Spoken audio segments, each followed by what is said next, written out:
Hello friends, இன்றைக்கி மார்னிங்லேருந்து video எடுக்க ஆரம்பிச்சிருக்கேன். எனக்கு வந்து பர்ஸ்னலி ரொம்ப நாளுக்கு அப்புறமா லாங் வீடியோ ஷேர் பண்ணுற மாதிரி ஃபீலாக இருக்குது. ரொம்ப நாளாக ஷார்ட் வீடியோவே ஷேர் பண்ணி ரொம்ப நாள் எடுத்து இந்த ஒரு லாங் வீடியோ ஷேர் பண்ணுற மாதிரி தோணுது. அண்ட் ஓகே, இந்த வீடியோவில் நான் என்ன ஷேர் பண்ணிக்க போகிறேன் அப்படின்னா, நான் வந்து துபாய் வந்து நியர்லி 1 இயர் ஆக போகுது. எனக்கு ஆனுவல் லீவ் கிடச்சிருக்கீங்க. எனக்கு இந்த கம்பெனியில் ஆனுவல் லீவ் 28 டேஸ் தருவாங்க. நியர்லி 1 மந்த் தான். ஸோ 1 மந்த் வந்து வெக்கேஷனுக்காக துபாயில் இருந்து இந்தியா போக போகிறேன். அதுக்காக நான் என்னென்ன அரேஞ்ச் பண்ணியிருக்கேன் அண்ட் இங்கே கிளம்புறதுலேருந்து ரீச் ஆகுறது வரைக்கும் எனக்கு கிடச்ச சின்ன சின்ன கிளிப்பிங்ஸை எடிட் பண்ணி ஆட் பண்ணியிருக்கேன். ஸோ ஃபர்ஸ்ட் வந்து போகிறதுக்கு முன்னாடி என்னென்ன ட்ரெஸ் இங்கேருந்து எடுத்துகிட்டு போகணும் அப்படி தான் பிளான் பண்ணேன். ஸோ ரெஃப்யூஸுக்கு தான் நிறைய ட்ரெஸ் எடுத்துகிட்டு போகணுன்னு நினச்சி ஒரு 4-5 ட்ரெஸ் வந்து ரெஃப்யூஸுக்காக எடுத்துகிட்டு போகிறதுக்கானதை துவைச்சி காய போட்டிருக்கேன். அண்ட் இது நல்லா காஞ்சதுக்கப்புறம் மடித்து வைக்கலாம் அப்படின்னு. பட் ஆல்மோஸ்ட் இப்போ இது வந்து காஞ்சிருச்சு. ஸோ எடுத்து மடித்து வைக்கணும். எனக்கு கொண்டு போகிற திங்ஸ் போக நான் வீட்டுக்கு ரொம்ப சிம்பிளாக கொஞ்சம் திங்ஸ் பர்ச்சேஸ் பண்ணியிருந்தேன். மெயினாக நிறைய சாக்லேட்ஸ் வாங்கியிருந்தேன். ஸோ அதுவும் என்னோடய ட்ரெஸ்ஸஸும் தான் பேக் பண்ணுறது மாதிரி இருந்துச்சு. ஸோ என்னோடய லக்கேஜ் வெயிட் பார்த்திங்கன்னா, ஒரு லக்கேஜ் வந்து நம்ம லக்கேஜில் போடுறது வந்து 30 கேஜிஸ் இருக்கலாம். பட் ஹேண்ட் லக்கேஜ் வந்து 10 கேஜிஸ் இருக்கலாம். பட் நான் ஹேண்ட் லக்கேஜ் எனக்கு கொண்டு போகிறது சுத்தமாக பிடிக்காது. இந்த ஃப்ளைட் ட்ராவல் எக்ஸ்பீரியன்ஸ் இருந்தவங்க சொல்லுங்கள், இந்த ஃப்ளைட் வரைக்கும் இந்த ட்ராலி பேகை வந்து கொண்டு போகிறது எத்தனை பேருக்கு பிடிக்காது அப்படின்னு. எனக்கு வந்து ஹேண்டில் வந்து லக்கேஜ் தூக்கிட்டு ஃப்ளைட் வரைக்கும் போகிறதுல இஷ்டம் இல்லை. அது ஒரு ஏன்னா நமக்கு இந்த எமிக்ரேஷன் எல்லாம் முடிஞ்சிருச்சுன்னா அப்புறம் நம்ம ஒரு ஃப்ரீயானது மாதிரி ஃபீல் ஆகும். ஸோ அது முடிஞ்சிட்டானாலே நம்ம ஃப்ரீயாக இருக்கணும். அதை விட்டுட்டு ஃப்ளைட் வரைக்கும் லக்கேஜை தூக்கிட்டே போகிறதுல எனக்கு பெருசாக இன்ட்ரெஸ்ட் இல்லை. அதனால ஹேண்ட் லக்கேஜ் கொண்டே போகக்கூடாது அப்படின்னு நினச்சிருந்தேன். ஆனால் இந்த பேக்கில் 24 கேஜிஸ் வந்ததுமே அடுத்து பேலன்ஸ் இருந்த திங்ஸ் பார்க்குறேன், இன்னும் அது 30 கேஜிஸ் மேலே இருக்கும் நம்ம இதிலே ஸ்டஃப் பண்ணோம் அப்படின்னா. ஸோ அன்ஃபார்ச்சுனேட்லி ஹேண்ட் லக்கேஜும் எடுத்துகிட்டு போகிறது மாதிரி தான் இருந்துச்சு. ஆனால் லக்கிலி என்னோட லக்கேஜ் கூடவே ஹேண்ட் லக்கேஜும் ஆட் பண்ணிட்டாங்க. என்ன ரீசன் தெரியல. மேபி லக்கேஜ் வந்து 24 கேஜிஸ் மட்டும் இருந்தனாலையான்னு எனக்கு தெரியல. பட் என்னோட லக்கேஜ் கூடவே ஹேண்ட் லக்கேஜையும் அப்படியே அனுப்பி வச்சுட்டாங்க. ஸோ அது எனக்கு ரொம்ப ஹாப்பியாக இருந்துச்சு. நான் அதுக்கப்புறம் ஃப்ளைட் வரைக்குமே ரொம்ப ஃப்ரீயாக தான் இருந்தேன். நான் துபாயிலேருந்து வரும்போது 2 லக்கேஜ் தான் சிம்பிளாக கொண்டு போகிறேன், வெயிட்டெல்லாம் ரொம்ப கம்மியாக. ஆனால் வந்து ரிட்டர்ன் போகும்போது தான் வெயிட்டெல்லாம் எப்படி கம்மி பண்ணுறது, எதை எடுக்கிறது, எதை வைக்கிறதுனே தெரியாது. அவ்வளோ திங்ஸ் கொண்டு போவேன். நான் கண்டிப்பாக அப்கமிங் வீடியோஸில் உங்கள் கூட என்னென்ன கொண்டு போகிறேன் அப்படின்னு ஷேர் பண்ணுறேன். அண்ட் எஸ், ஃபைனலி நான் வந்து பேக்கிங் எல்லாம் முடிச்சாச்சு. இனி கிளிங் ரேப் போட்டு நல்லா இதை வந்து ரேப் பண்ணணும். ஸோ இது இப்போதைக்கு இப்படி இருக்கட்டும், ஈவினிங் ரேப் பண்ணலாம் அப்படின்னு அப்படியே விட்டுற போகிறேன். அண்ட் அதுக்கப்புறமா நான் ஏர்போர்ட் போடுறதுக்கு ரொம்ப சிம்பிளான இந்த பர்பிள் கலர் ட்ரெஸ் தான் வந்து சூஸ் பண்ணி போட்டுட்டு போக போகிறேன். அண்ட் இதுக்கு வந்து மேட்ச் பண்ணுற மாதிரி ஒரு ஷூ வாங்கலாம் அப்படின்னு தான் நினச்சேன். பட் ஷூவை விட செப்பல் கலெக்ஷன்ஸ் வந்து நான் பார்க்கும்போது நல்லா இருந்துச்சு. ஸோ இந்த செப்பல் தான் நான் ஃபைனலி சூஸ் பண்ணினேன். பார்க்குறதுக்கு மேட்ச் ஆகாத மாதிரி தான் இருக்கும், ஆனால் போட்டதுக்கப்புறம் ரொம்ப அழகாக இருந்துச்சு. நான் ஷூ எடுத்திருந்தா கூட கில்ட்டியாக ஃபீல் பண்ணியிருப்பேன். ஓகே, அதோடையே நம்மளோட 2 லக்கேஜுமே நல்ல கிளிங் ரேப் போட்டு ரேப் பண்ணியாச்சு. ரேப் பண்ணி முடிஞ்சதும் ட்ரெஸ் சேஞ்ச் பண்ணுறதுக்கு முன்னாடியே கொஞ்சமாக மேக்கப் கம்ப்ளீட் பண்ணுவோம் அப்படின்னு நான் வந்து மேக்கப் ஸ்டார்ட் பண்ணியாச்சு. என்னோடய மேக்கப் வீடியோ இது வரைக்கும் நான் வந்து வீடியோவில் ஷேர் பண்ணதில்லை.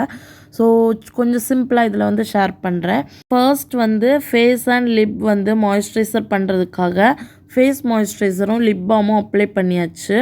அப்ளை பண்ணிவிட்டு ஐப்ரோ வந்து கொஞ்சம் டார்க்காக ஷேட் பண்ணியிருக்கேன். அண்ட் அந்த ஐப்ரோ வந்து கொஞ்சம் எடுப்பாக காமிக்கணும் அப்படிங்கிறதுக்காக நம்ம யூஸ் பண்ணுற கன்சீலர் வச்சு அப் அண்ட் டவுன் நம்ம ஷேட் கொடுத்தோம் அப்படின்னா ஐப்ரோ மட்டும் நல்ல எடுப்பாக தெரியும்.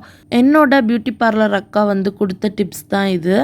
அண்ட் அதுக்கப்புறமா ஐஷேடோ, என்னோடய ஐஷேடோ பேலட்டில் அதிகமாக காலியான 2 ஷேட் இருக்குல்ல, அது 2ஐயும் மிக்ஸ் மேட்ச் பண்ணி தான் நான் வந்து ஐஷேடோ போடுவேன். ஃபைனலி மேக்கப் செட்டிங் பவுடர் போட்டுட்டு ஒரு ஐலைனர் போட்டு ஃபினிஷ் பண்ணியாச்சு.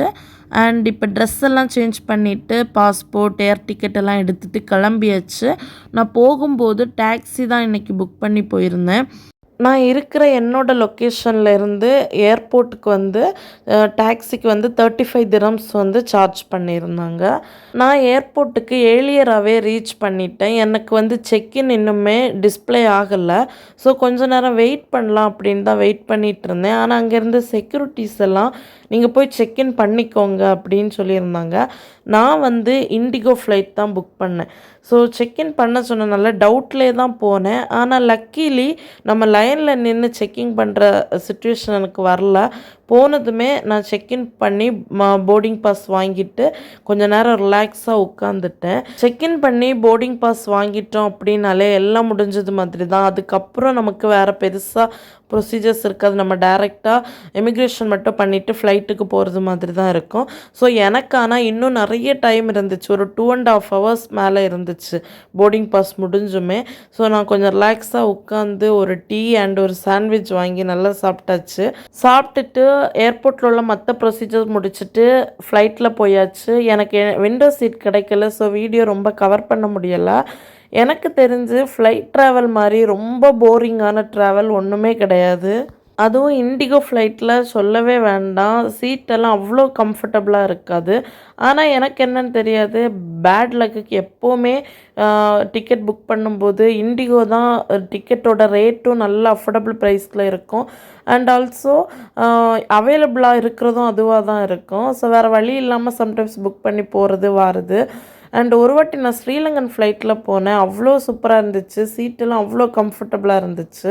அண்ட் அப்படியே என்னோட ஒரு 4.5 hours ட்ராவலை ஃப்ளைட்டில் முடிச்சுட்டு எதுக்காக அவ்வளோ மாதம் காத்துட்டு இருந்தோமோ அது கையில் கிடச்சது மாதிரி என்னோட பொக்கிஷத்தை கையில் வாங்கிட்டு அப்படியே வீட்டுக்கு வந்துட்டுருக்கேன். எஸ், என்னோட ஜக்கு குட்டி வந்து இந்த வாட்டி நான் எடுத்ததுமே கையில் வந்துட்டார். இதுக்கு முன்னாடி டிசம்பர் போனப்போ அவருக்கு என்ன அவ்வளோவா தெரியலை. ஸோ அவர் என்கிட்ட அவ்வளோவா வரல. ஸோ பட் இந்த வாட்டி வந்து அப்படி இல்லை. வீடியோ காலில் என்ன பார்த்து அம்மானு கூப்பிட்டு பேசி இப்போ வந்துட்டார் உடனேவே. ரொம்ப ஹாப்பியாக இருந்துச்சு. அண்ட் வீட்டுக்கு வந்தோம் அப்படி தான் என்கிட்ட ரொம்ப ஒட்டிகிட்டே இருந்தார்.